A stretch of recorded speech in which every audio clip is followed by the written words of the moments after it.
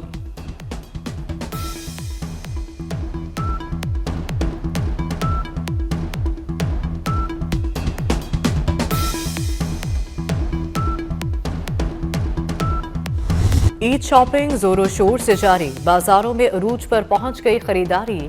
شہر شہر دکانداروں کی چاندی ہو گئی۔ بازاروں میں خواتین اور بچوں کا رش۔ مہنگائی کے شکوے بھی زباں زدعام ہو گئے۔ اور لاس اینجلس میں سجا آسکر ایوارڈز کا رنگا رنگ میلہ۔ ہالی ووڈ ستاروں نے ریڈ کارپٹ پر جلوے بکھیر دیے۔ بہترین فلم کا award one battle after another نے جیت لیا۔ اداکار لیونارڈو ڈی کیپریو کی فلم نے مختلف کیٹیگریز میں 6 ایوارڈز اپنے نام کر لیے۔ فلم سنرز نے 4 ایوارڈز حاصل کیے۔ بہترین اداکار کا ایوارڈ مائیکل بی جارڈن کے نام رہا۔